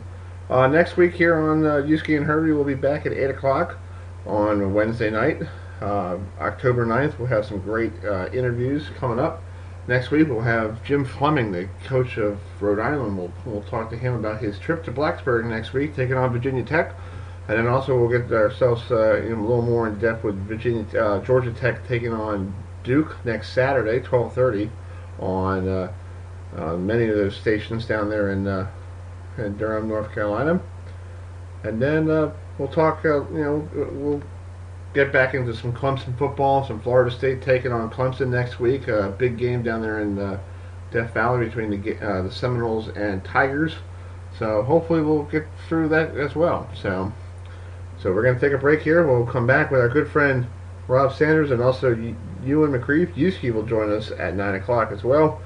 And we'll get you here until 10 o'clock. So thanks for tuning us in here on HerbFM Sports Radio. We'll be right back with the second hour of Uski and Herbie right here on HerbFM Sports Radio on Speaker.com. You can listen to us on www.herbfmsportsradio.weebly.com. We're back with our widget, so you can listen to us anytime.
Alright folks, welcome back to the second hour of Uski and Herbie here on HerbFM Sports Radio. I'm Chris Heidel, that's Herbie, and Ewan McCreef is Uski. Thanks for joining us here on every Wednesday night from 8 p.m. to 10 p.m. here on Speaker.com. And we have our good friend Rob Sanders, who there's a voice down there in South Carolina for Fox Sports 1400, not 1440, because I got the wrong. I was thinking up here. So Rob, thanks for joining us tonight. Just talk about this. I know we got you on the. You cover a lot of the Clemson stuff as well, and plus you do a lot of the Gamecocks as well. But just talk about last week against North Carolina. Was that a wake-up call for the Tigers? Against the Tar Heels, knowing that they may have to play a little bit better and that they can't steamroll through the ACC. Well, let's one thing that everybody's talking about, the job that Clemson did in that game. Why can't we talk for a second about what Matt Brown did in that game? Matt Brown is a 68-year-old coach who spent 5 years away from coaching football, and he walked in and breathed a bit of life into that North Carolina program where they weren't caring for a long time under the Larry Fedora era, and now these young men want to go through a brick wall. In addition to that, he's got Sam Howell at quarterback, who is absolutely outstanding, who in my opinion is the ACC Freshman of the Year. And I think more needs to be talked about in North Carolina other than Clemson. But since you asked me about Clemson, with the way that game went, I think that it should be a wake-up call for Clemson. If you watch a Clemson throughout the season, they always have one game that's really close or they drop a game. Syracuse a couple of years ago in the Carrier Dome. And then last year they had a game against Texas A&M that a call or two could have went the other way and they would have lost that game. But then after that Texas A&M game, Clemson hit the ground running and just blew everyone out. Clemson, I don't think there's anything really truly wrong with Clemson. I think that the offense needs to get a little bit more smooth, but I think that Trevor Lawrence had the security blanket of Hunter Renfrow, who now plays for the Oakland Raiders, and I think that he's trying to figure out who that's going to be in his offense. And to be honest, you can make an argument that maybe Clemson didn't run the ball enough. They only had, I think it was 4 carries in the second half for the running back. But I don't really think there's a whole lot going on with Clemson, but it should be a wake-up call to the guys. And Coach Sweeney has 2 weeks basically to get them prepared for Florida State. And I expect a chopping at the bit bunch of Tigers when they play the Seminoles on the 12th. Interesting. Rob, we have a lot of Clemson fans all over the country, but especially here in Charlotte. And talking to some of my friends, they seem to be, hey, there is such a thing as South Point, even when you're the defending champion. And to come that close, I get a lot of questions about what my opinion is on why Trevor Lawrence's numbers, and you mentioned Hunter Renfrow. And I just tell people it's a long season, he's coming along. What do you see as the biggest difference between where he is this year and where he was at the same time last year? Well, I think there's a couple. I mentioned the Hunter Renfrow effect, but Clemson returns 4 of their 5 starting offensive linemen. But the guy they lost was Mitch Hyatt, which was an All-American and made the final cut there for the Cowboys. I can't remember if he signed on somewhere else or not. But that guy was not just an All-American. He was the captain of the offensive line. Now, they replaced him with Jackson Carman, who is a mammoth tackle, like 6'6". He came in weighing like 365, but he's trimmed 20 pounds off, and he's moving really, really well for Clemson. But he doesn't have the experience that Mitch Hyatt has. Now, something else that I've noticed that if you watch the Clemson wide receivers as they run their routes, they're not running them as crisp and as eloquent as they did in the Alabama game for the national title. Hunter Renfrow, his biggest thing was, I am going to run perfect routes. I don't have the physical capability to match up with you because I am 5'10" and weigh 190 pounds. But I can run crystal clear routes and get where I need to go. And a lot of the Clemson offense goes off of timing. And I think that there's a lot of times where, all right, we're going to go a 7-yard out, and a wide receiver may go a 6-yard out, and they're just completely out of sync. On the other hand, though, the wide receivers that they have, Justin Ross, T. Higgins, Amari Rogers, right on down the line, and even a young man named Latson, who's doing some great stuff for them as well, they are going to make plays just on athletic ability. The problem is that they're not going to play anybody that really challenges them in the secondary. Unless they get Virginia in the ACC championship game, and they've got two guys that are probably going to be picked in the first 2 rounds of the draft in the secondary. So with that, I think that's the big problem, the crispness on the route, and they miss Mitch Hyatt. I really believe that. And you can also make an argument that Peyton Feaster, who transferred down to South Carolina, maybe they miss him in the locker room. I don't know. But I do know that Trevor Lawrence is a leader. If you watch the North Carolina game, he was going into the defensive huddles and trying to pep the guys up there in the fourth quarter. He was the first one out there celebrating with the defense when they knocked down that point conversion. Mm-hmm. So it's not an issue of leadership on his front. I think it's more of the wide receivers and figuring out more with Mitch Hyatt being gone. Yeah. Folks, we're here with Rob Sanders, who covers down there in South Carolina for Fox 1400 down there in South Carolina. Rob, I think now that Florida State game is going to be a very different game, because I feel like a couple weeks ago with Florida State struggling, I felt like it was going to be a Florida State losing by like maybe 60 or maybe 70, because last year they put 59 points on them down in Tallahassee. I think it's going to get a little bit better, but I think after Florida State beating NC State and Florida State found their quarterback, and I truly think Blackman is not the answer. I think the lefty is the answer for Florida State right now.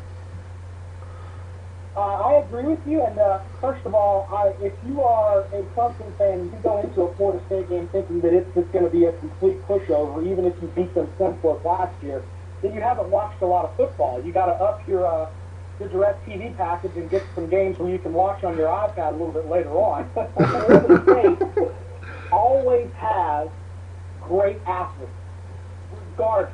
They have top 20, top 15 recruiting classes every year. The difference this year, I think, I don't know if I'm completely on the Willie Taggart train, but I can tell you that I do like what the offensive coordinator Bryles is doing. He's taking the best attributes of Florida State, putting them in a position to shine, not like they had last year, and that's why Florida State is making plays. And even with the whole world against them, and everybody talking about, man, we got to get rid of this Willie Taggart, they're still going out there and playing some good football.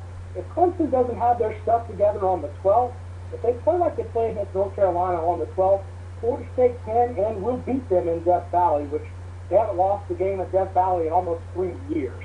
But Florida State has the athletes to do it.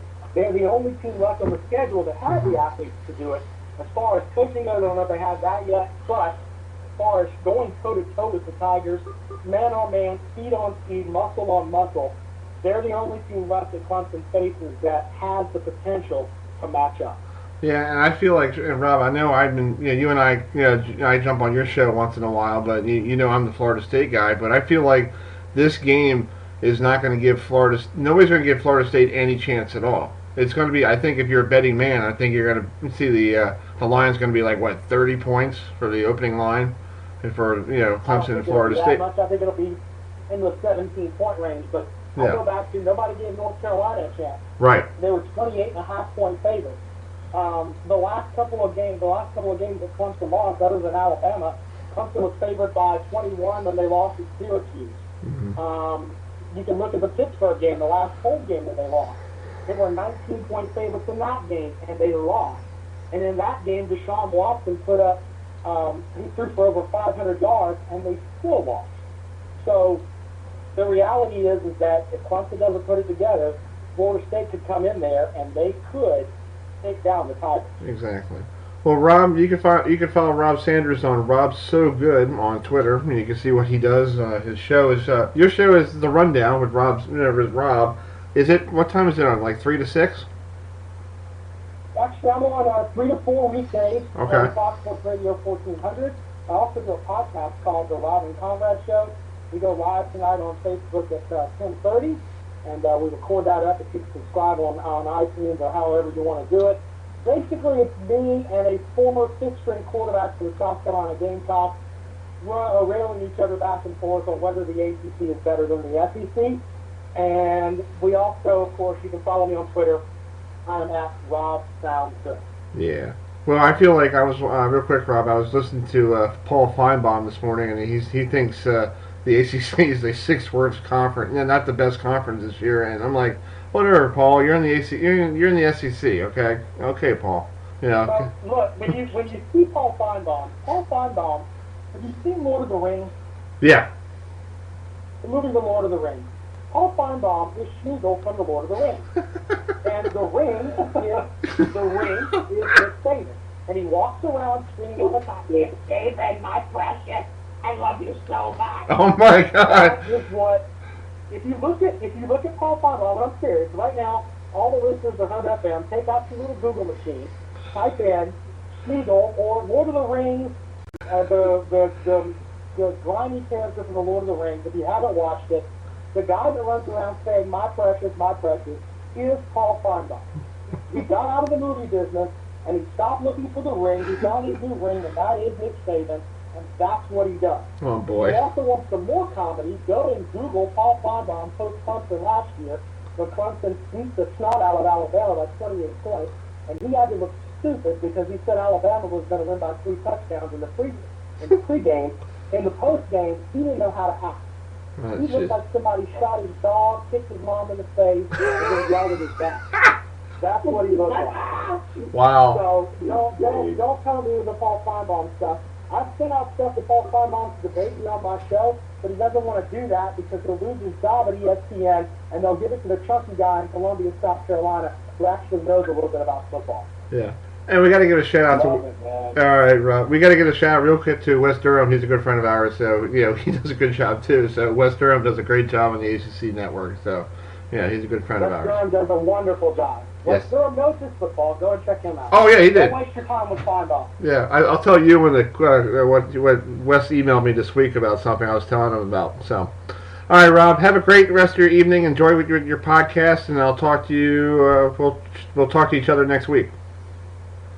Hey, I appreciate you guys having me on. I'm so cool that I get to come on HerbFM and chat with your listeners around the country.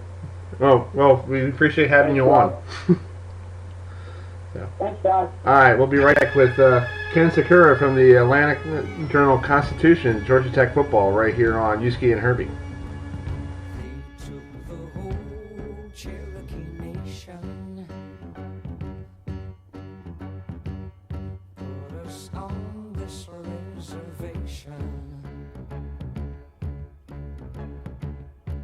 Took away our ways of life. The tomahawk and the bowie knife took away our native tongue and taught their English to our young.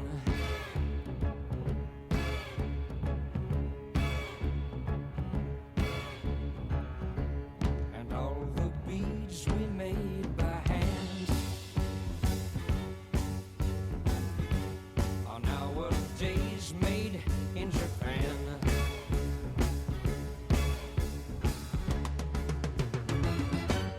Cherokee people, Cherokee tribe, so proud to live, so proud to die.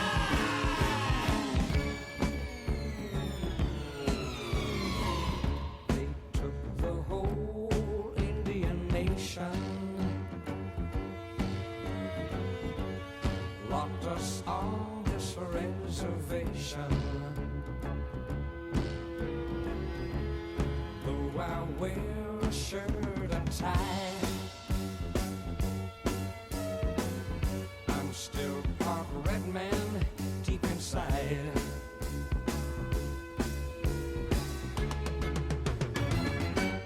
Cherokee people, Cherokee tribe, so proud to live, so proud to die.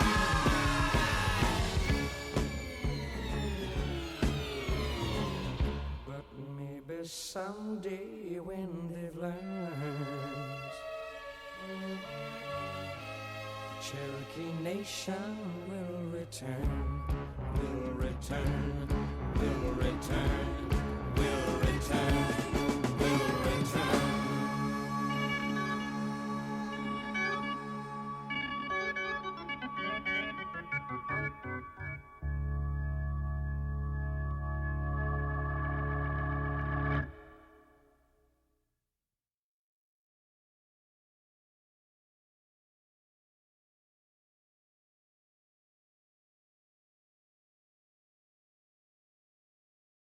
All right, folks, welcome back to Uski and Herbie. We just had good friend Rob Sanders on there talking about Paul Feinbaum, but we'll talk about that next week. So we have Ken Secura from the Atlanta Journal-Constitution joining us.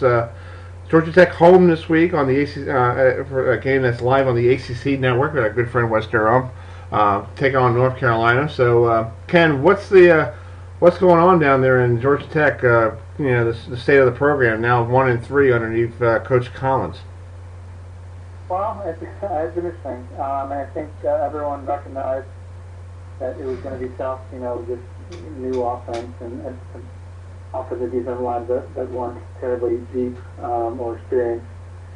And but I don't think there was a thought that it'd be 1-3 at this point. And also just the way they lost. The last game was against Temple. They lost 24-2. They were almost shut out for the first time since '97, they've had some really tough luck with injuries on the offensive line in particular. They've been trying to kind of find their answer as a quarterback. The defense actually looked pretty good, I think, for the most part. But yeah, it's hard to. I mean, I think the team's getting better. So it's hard to say what the final 8 games hold. But yeah, it's been a bumpy start so far. Yeah, Ken, I wanted to ask you, I mean, obviously, a lot of changes down there, but, coming into this next game, I mean, I heard so much about how North Carolina could use the Clemson game as a measuring stick. Obviously, we've talked to some North Carolina members of the media earlier in the show, and I was questioning, their motivation. It's easy to get up for the defending champs. How do you think this game's going to play out? And, how does the Yellow Jackets defense match up with Sam Howell and that passing attack?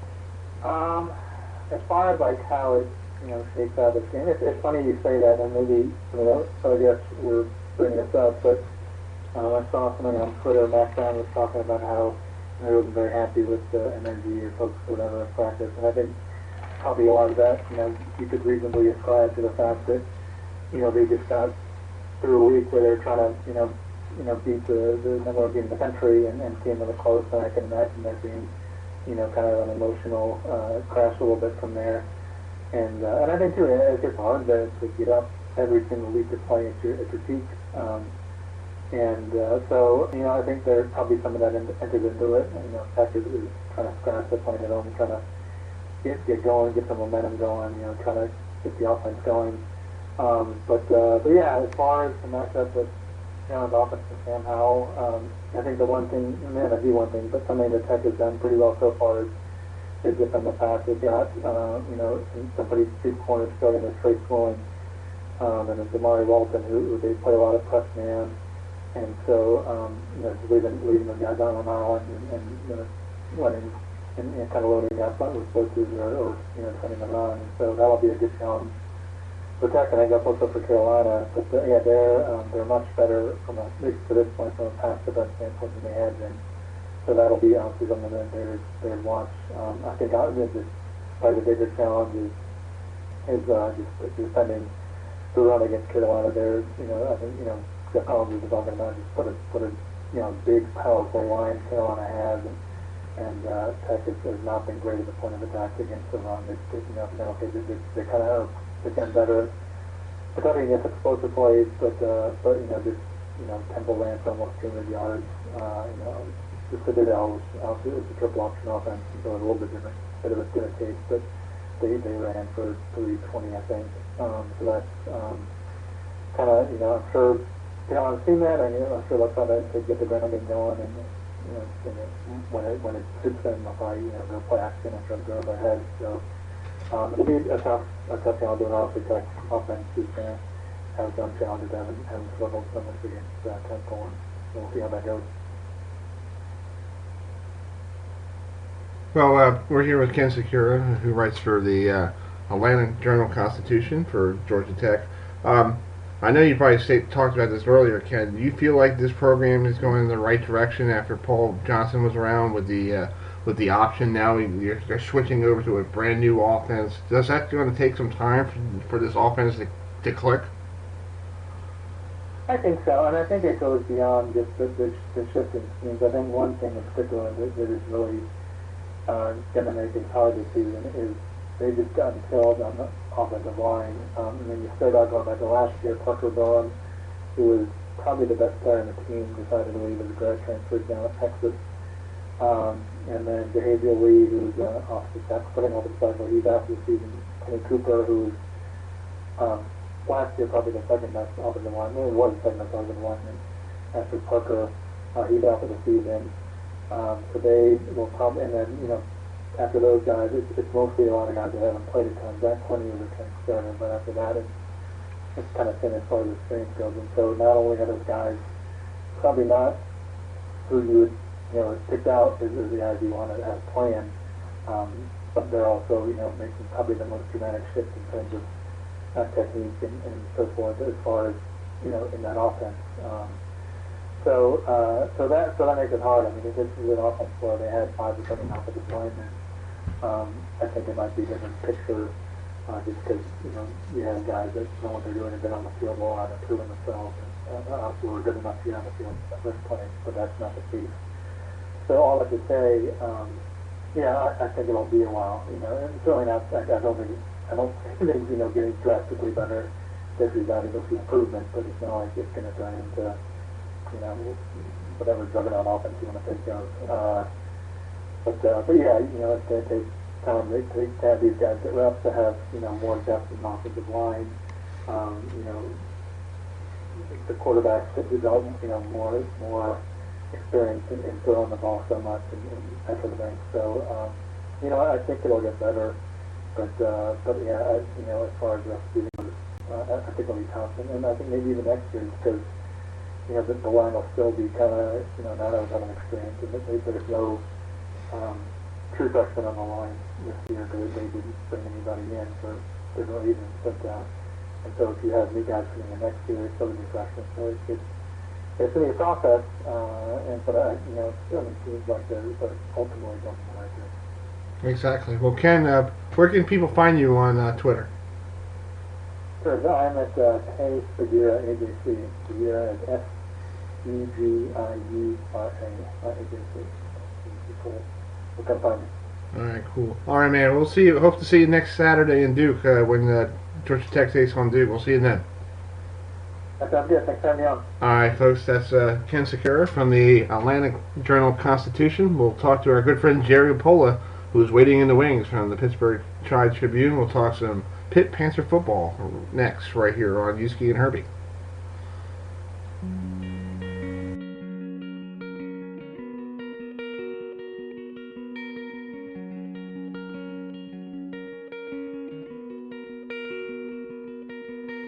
Been flying solo for so long, nobody singing the harmony. Up there just me and my shadow, no bass, no guitar, no tambourine. And I found you like a melody, and you were singing in the same key as me. We had them dancing in the streets. I don't wanna be a one-man band, I don't wanna be a rolling stone alone, putting miles on a rundown van. Baby, we could take our own show on the road. I'll lay down the beat, you carry the tune. We'll get tattoos and we'll trash hotel rooms. Baby, take my hand, I don't wanna be a one-man band. No.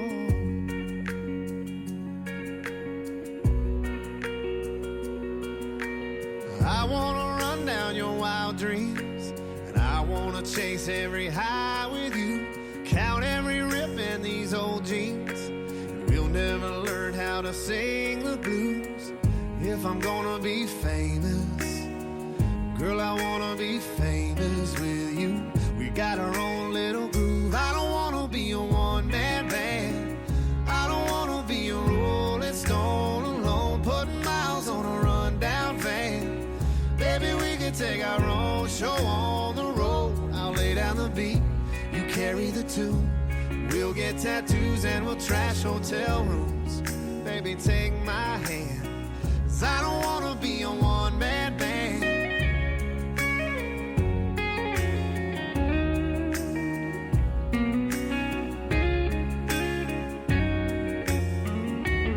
spotlight goes cold, the curtains come down, the chairs are all stacked and there's no one around, and nobody's paying.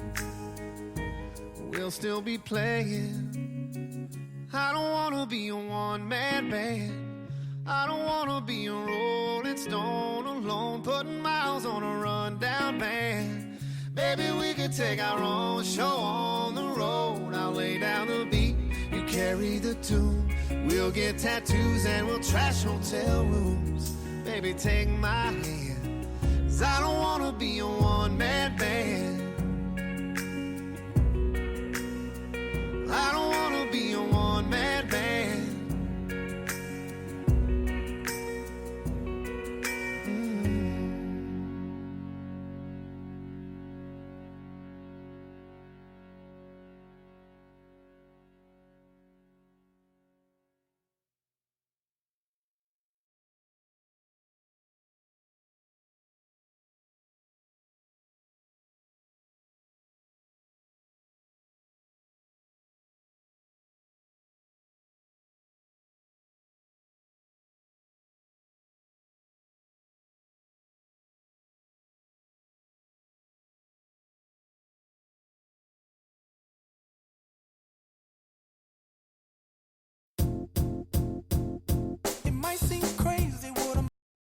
All right, folks, welcome back to Uski and Herbie here on HerbFM Sports Radio. We have our very good friend Jerry DiPolo from the Pittsburgh Tribune up there in Pittsburgh, Pennsylvania. Nice city, busy football town last weekend with the Panthers and Steelers on Monday night. So, Jerry, just talk about last week, that game against Delaware we saw in the first half. You and I saw the first half. I had to hit on home for other reasons, but Kenny Pickett didn't play, but Nick Patty started. He was 23 for 37 with a touchdown and one pick.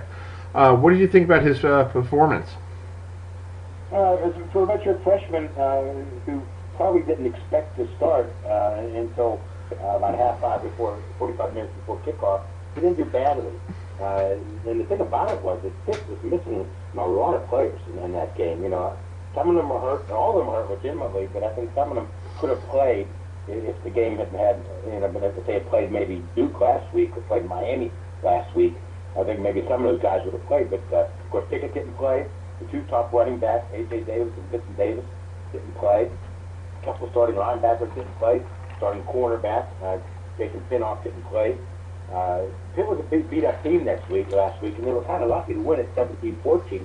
And they did it, with a nice drive at the end of the game in the fourth quarter, engineered by Nick Patty, who kind of got the running game finally started to work. Todd Sibley ran for 106 yards, and he had sort of disappeared, from the lineup in the previous two games.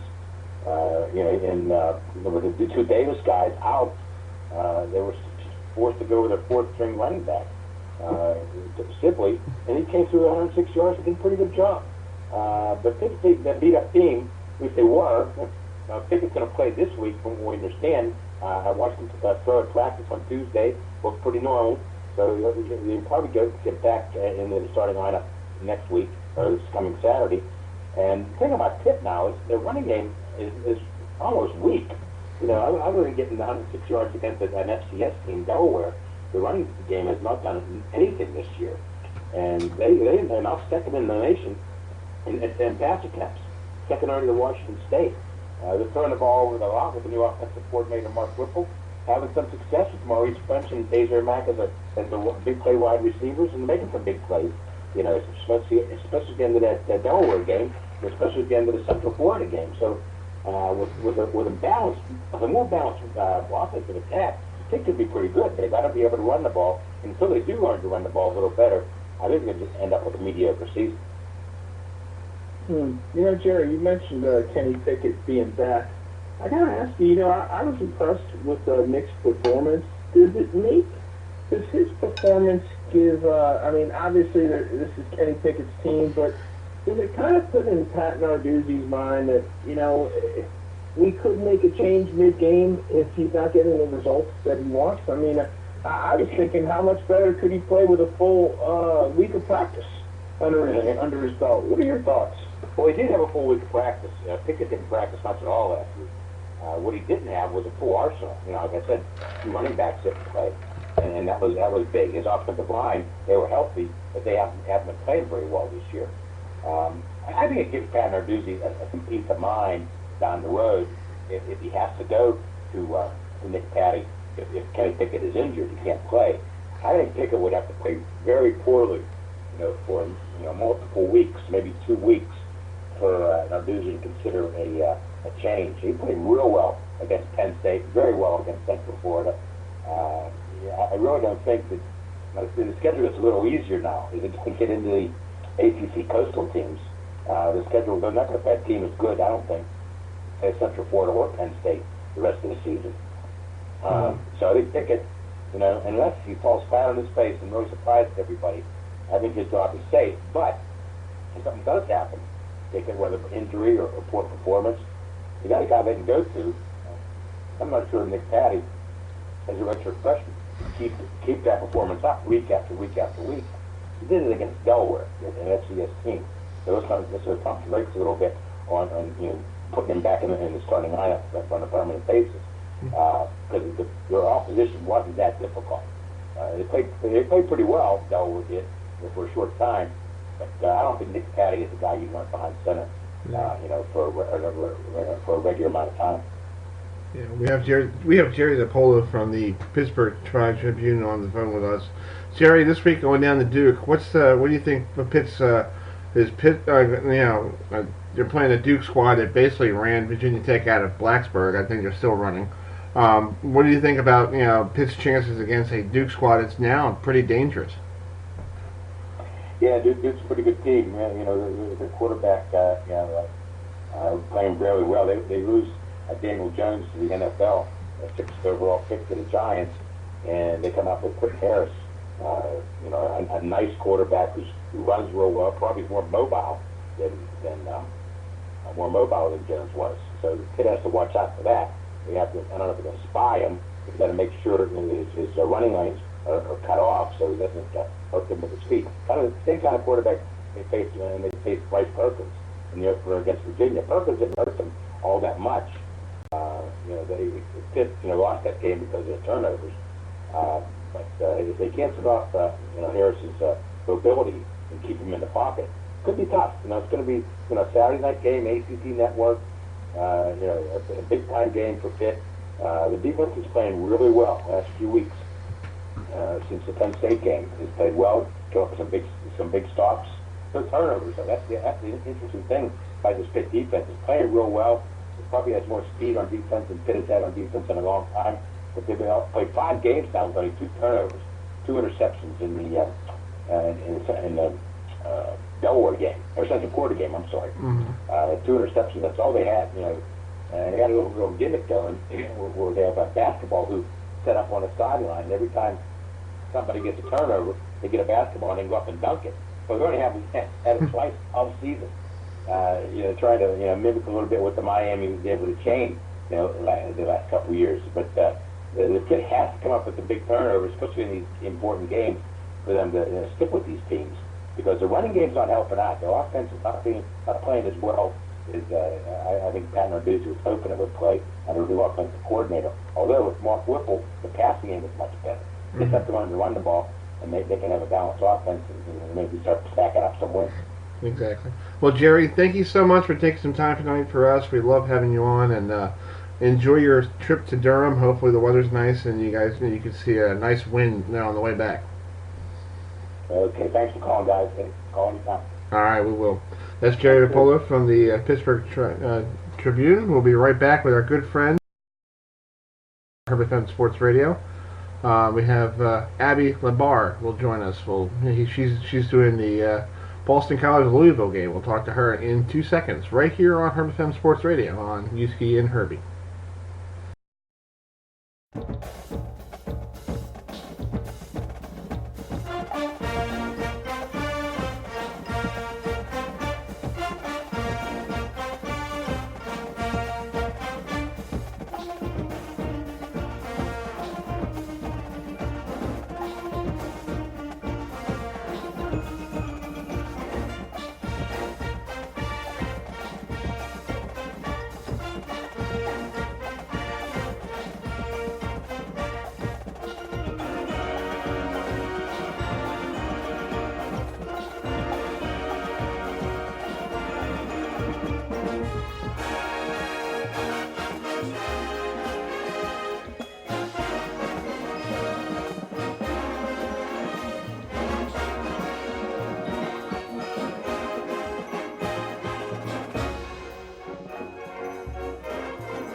All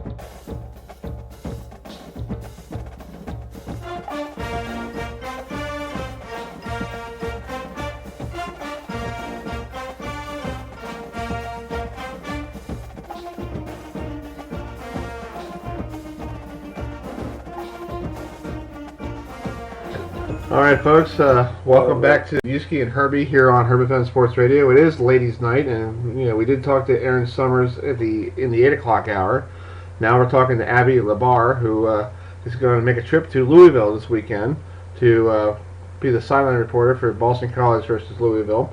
Abby, thanks for joining us. I know you're a busy lady. I just want to, before we say anything, I put Beyonce on single ladies, all the single ladies. So I don't know if you're a single lady or not.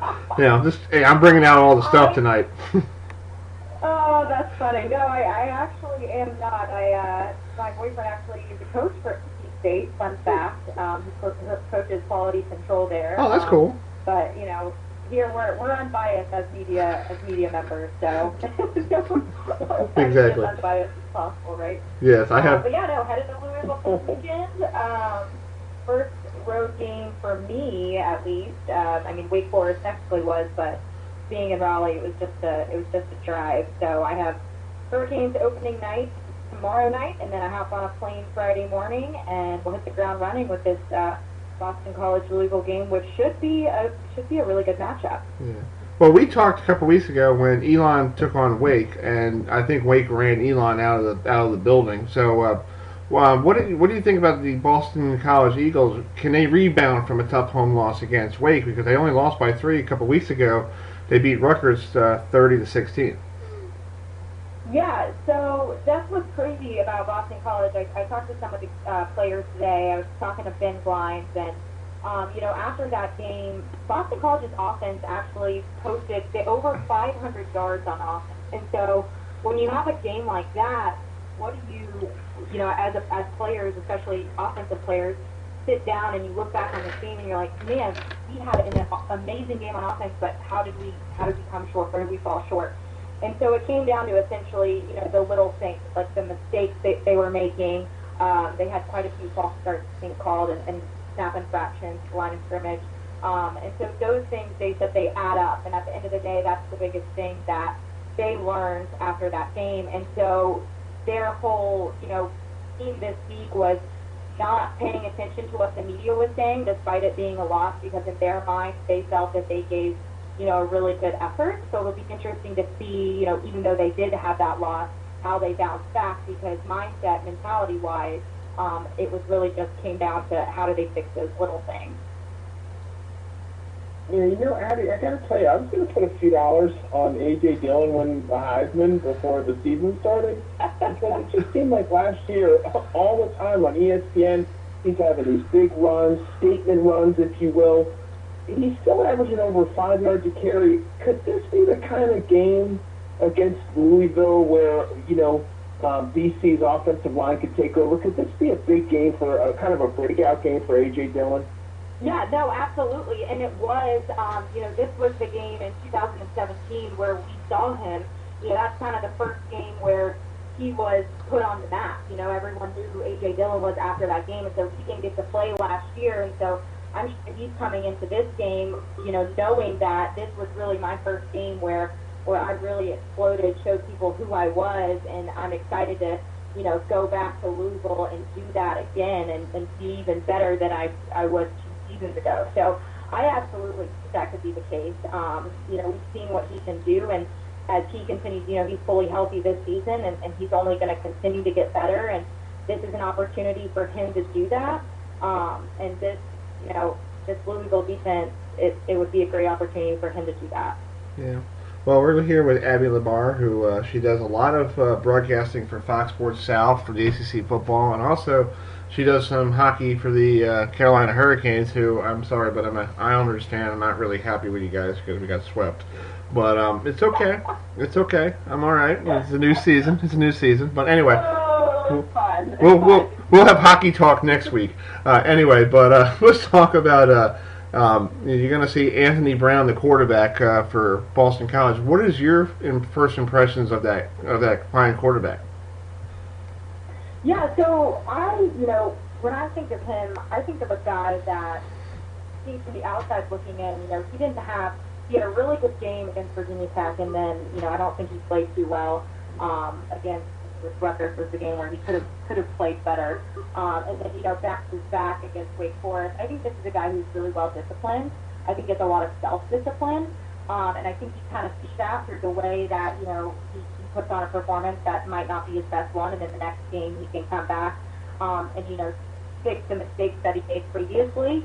This is an offense that, has so many weapons on the ground, and he's been a guy that's really tried to focus on getting the passing game going this year, which we saw a lot of those explosive plays against Wake Forest, and being able to execute those. And so I think this is a self-disciplined player that really just does a great job in the position and the role that he's in such a unique, offense like Boston College has, able to utilize all of his weapons around him, and then, of course, making smart decisions himself as the quarterback. Yeah. Well, you can watch Abby on Saturday on the Regional Sports Network on Fox Sports South with Tom Worm and James Bates. James Bates is a nice guy. If you see him on Saturday, can you tell him to text HerbFM Radio? Because we'd love to have him on next week. Yeah, I will. It's funny. He actually he had me talk to his class at University of Florida. I Skyped in. Oh, okay. So I kind of met him for the first time through Skype. Definitely a character. He's wearing the funniest shirt. I don't know if I can say it on the air, but he seems like a really great guy. I'm looking forward to working with him. I'll be sure to talk we about love him. You're gonna love him, Abby. Yeah, you're gonna love him. Hang out with him every ACC. He is fantastic. And don't forget to ask him about his artwork too. He takes a lot of pride in that. That's what he made the shirt he was wearing. It was. Oh, wow. I was like, I'm already impressed with you, so I just got a bonus to print one of his t-shirts. I'm here for it. That's awesome. Oh, Abby. Well, Abby, go get some rest. Enjoy the hockey game tomorrow night. Carolina at home. Who are they playing tomorrow? The Montreal Canadiens. Oh, the Canadiens. Ooh. Yeah. Ewan, what do you got on that game? If you need me for Hockey Week next week, let me know. I thought I heard that. Yeah, we'll do a little hockey talk. You never know, down the road. We'll do anything. Anything for you, Abby. Yeah. All right, sounds good. All right, Abby. Always a pleasure. Thanks for joining us. We'll be right back here on Uski and Herbie on HerbFM Sports Radio.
Lady,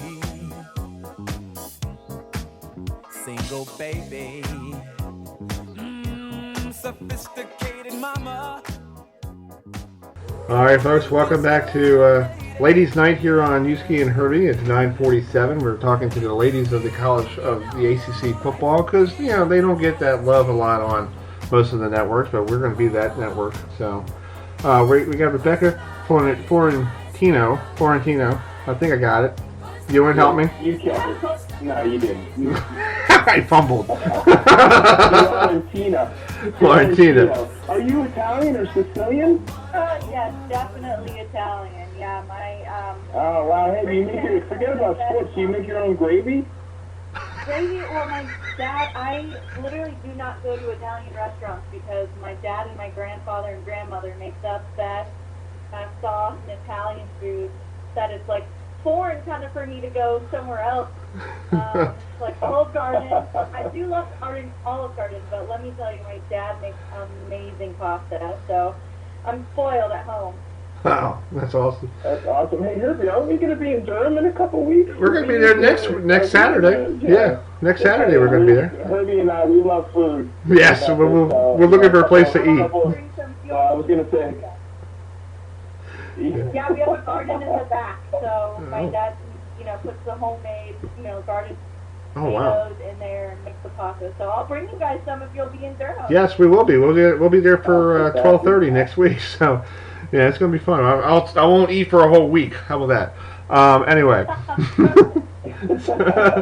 so, go ahead.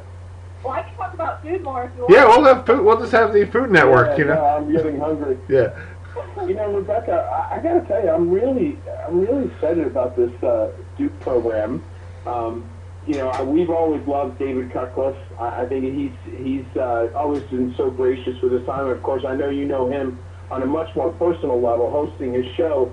But tell me, what do you think about this upcoming week? And also, I want you, before we look ahead, let's look back at the dismantling of Virginia Tech. Both teams coming off a bye week. What does that do for the confidence of not just Quentin Harris, but for this program? Oh, absolutely. Going into that atmosphere in Virginia Tech, well, first of all, very exciting. I mean, you go in and it is loud as soon as you walk into the stadium. They put on a great show there, and the fans really show up. But you know what else was great? Silencing that crowd. And to be able to be on that sideline, just to hear the reaction of our players coming off of the sideline, not only on the offense, but the defense as well, being able to stop Virginia Tech, was really exciting. I mean, to have Quentin Harris, to come in after, losing Daniel Jones, he's a veteran, though. And the guys really look up to him, and they trust him being a captain. And if you haven't listened to Quentin Harris talk yet, you should listen to him. He's so articulate. He could be a president someday. But the guys just really love him. I mean, he knows his stuff, too. He's smart. He had 3 years to also learn from Daniel Jones. And, just talking with Coach Cutcliffe about him, Coach Cutcliffe loves Quentin Harris. I mean, he's really been able to come in and, leave off where, Daniel Jones, left us. And so it's really neat. Coach Cutcliffe always says, leave a place better than you found it. And Daniel Jones definitely did that. And now it's Quentin Harris's turn. And he's waited his turn, He's been under Daniel Jones with the backup. And then last year when Daniel got hurt with his collarbone, he had a chance to play and won in both of the games at Baylor and North Carolina Central.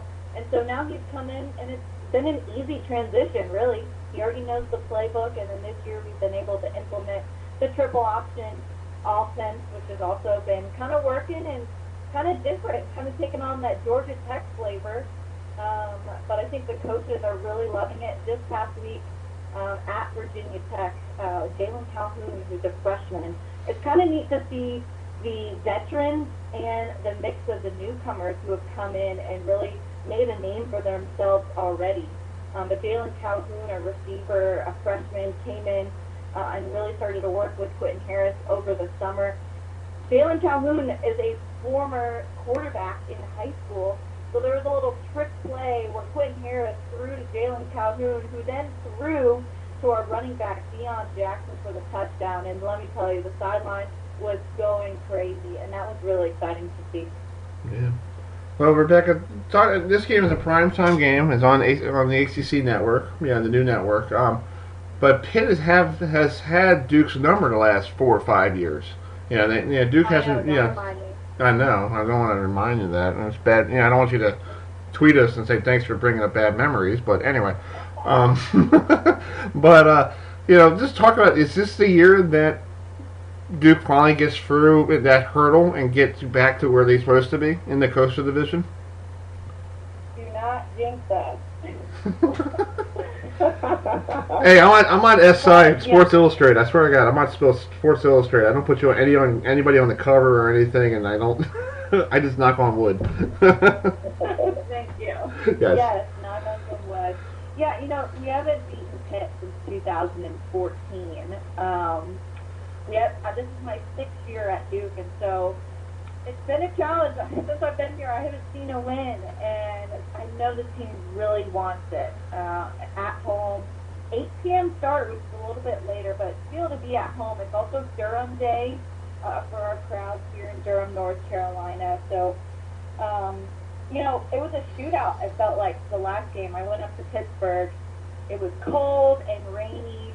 It was just it felt off. And so this time we get a chance to be at home. It's supposed to be beautiful weather, like perfect football weather, right? Mm-hmm. In North Carolina. So I'm excited to kind of see where this team goes from there, looking for revenge, almost. So knock on wood for us, okay? Yes, I will. You got it. Rebecca Fiorentino, I'm going to work on that, joining us on HerbFM Sports Radio. You can follow her on Twitter at Becca Fiorentino. And you can also visit her on her website. It's RebeccaFiorentino.com. And go check out what she's doing.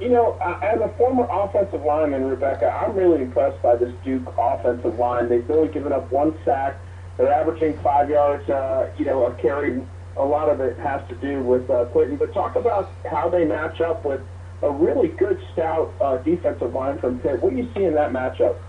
Yeah, Quentin Harris actually mentioned this week he's loving the chemistry of the offensive line. And it starts with a guy in the center.